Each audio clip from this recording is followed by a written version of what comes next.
ವೀಕ್ಷಕರೇ, ಸಂಗೀತ ಮದ್ವೆ ಆಗೋ ಹುಡುಗ ಹೊಸಪೇಟೆಯಲ್ಲಿ ಇದ್ದಾನೆ ಅಂದಾಗ ಹೇಗಿತ್ತು ಅವರ ರಿಯಾಕ್ಷನ್?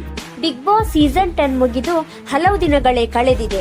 ಆದರೆ ಇದರ ಗುಂಗಿನಿಂದ ಫ್ಯಾನ್ಸ್ ಇನ್ನೂ ಹೊರಕ್ಕೆ ಬರಲಿಲ್ಲ. ಬಿಗ್ ಬಾಸ್ ಮನೆಯಿಂದ ಬಂದ ಸ್ಪರ್ಧಿಗಳೆಲ್ಲರೂ ಬಹುದೊಡ್ಡ ಸೆಲೆಬ್ರಿಟಿಗಳಾಗಿ ಬದಲಾಗುತ್ತಾರೆ. ಅವರನ್ನು ಒಂದಿಷ್ಟು ಜನರು ನೋಡುವ ದೃಷ್ಟಿಯೇ ಬದಲಾಗುತ್ತದೆ. ಅದರಲ್ಲಿಯೂ ಬಿಗ್ ಬಾಸ್ ವಿನ್ನರ್ ಎಂದರೆ ಅವರ ರೇಂಜೇ ಬೇರೆ, ಅವರ ಅಭಿಮಾನಿಗಳು ಖುಷಿ ಪಡುವ ರೀತಿಯೇ ಬೇರೆ. ಅದೇ ರೀತಿ ಇದೀಗ big boss season 10 winner Karthik Mahesh ಅವರು ಬಹುದೊಡ್ಡ ಸೆಲೆಬ್ರಿಟಿಯಾಗಿದ್ದಾರೆ. ಆರಂಭದಲ್ಲಿ ಬಿಗ್ ಬಾಸ್ ಅನ್ನು ಒಪ್ಪಿಕೊಳ್ಳದೆ ಕೊನೆ ಕ್ಷಣದಲ್ಲಿ ಒಪ್ಪಿಕೊಂಡು ಹೋಗಿದ್ದಂತಹ ಕಾರ್ತಿಕ್ ಅವರಿಗೆ ಈ ಗೆಲುವು ವಿಶೇಷ ಅನುಭವವನ್ನು ನೀಡಿದೆ.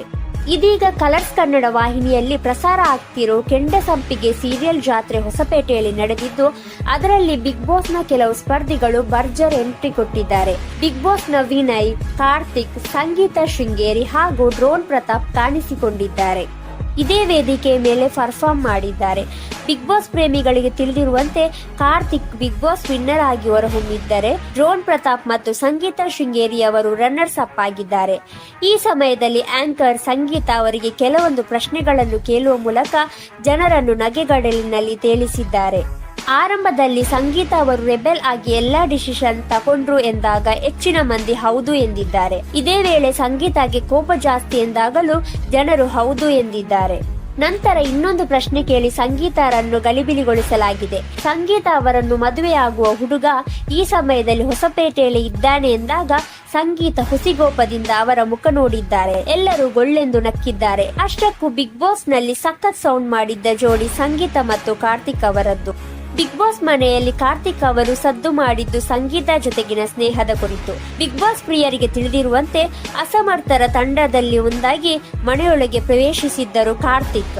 ಇವರ ಜೊತೆ ಸಂಗೀತ ಶೃಂಗೇರಿ ಮತ್ತು ತನಿಷಾ ಕೂಡ ಇದ್ದರು. ಈ ಮೂವರು ಬಹುಬೇಗ ಸ್ನೇಹಿತರಾದರು. ಅದರಲ್ಲಿಯೂ ಶುರುವಿನಲ್ಲಿ ಸಂಗೀತ ಮತ್ತು ಕಾರ್ತಿಕ್ ಅವರ ಸಂಬಂಧ ಒಂದು ಲೆವೆಲ್ ಮುಂದೆಯೇ ಹೋಗಿತ್ತು. ಪ್ರೇಕ್ಷಕರು ಇವರನ್ನು ನೋಡುವ ಸ್ಟೈಲೇ ಬೇರೆಯಾಗಿತ್ತು. ಇದಕ್ಕೆ ಕಾರಣ ಬಿಗ್ ಬಾಸ್ ಮನೆಯಲ್ಲಿ ಇವರಿಬ್ಬರು ಕೇವಲ ಸ್ನೇಹಿತರಾಗಿ ಇರದೆ ಕೆಲವು ಸಲ ರೊಮ್ಯಾಂಟಿಕ್ ಆಗಿಯೂ ಕಾಣಿಸಿಕೊಂಡರು.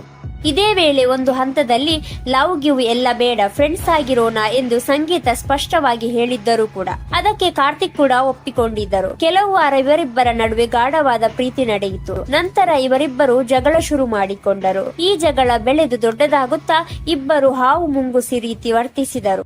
ಆದರೆ ಹೊರಬಂದ ಮೇಲೂ ಇವರ ಮದ್ವೆ ಚರ್ಚೆ ಜೋರಾಗಿಯೇ ನಡೆಯುತ್ತಿದೆ. ಕಾರ್ಯಕ್ರಮವೊಂದರಲ್ಲಿ ಖುದ್ದು ಕಾರ್ತಿಕ್ ತಾಯಿ ಕೂಡ ಇದೇ ವೇದಿಕೆಯಲ್ಲಿಯೇ ಕಾರ್ತಿಕ್ ಅವರನ್ನು ಮದುವೆಯಾಗುವಂತಹ ಹುಡುಗಿ ಇದ್ದಾಳೆ ಎಂದು ಹೇಳಿದ್ದರು. ಇದೀಗ ಮತ್ತದೇ ಪ್ರಶ್ನೆ ಎದುರಾಗಿದೆ. ವೀಕ್ಷಕರೇ, ನೀವು ಈ ವಿಡಿಯೋವನ್ನು ಲೈಕ್ ಮಾಡಿ, ಶೇರ್ ಮಾಡಿ ಮತ್ತು ಪ್ಲೀಸ್ ನಮ್ಮ ಚಾನೆಲ್ ಅನ್ನು ಸಬ್ಸ್ಕ್ರೈಬ್ ಮಾಡಲು ಮರೆಯಬೇಡಿ.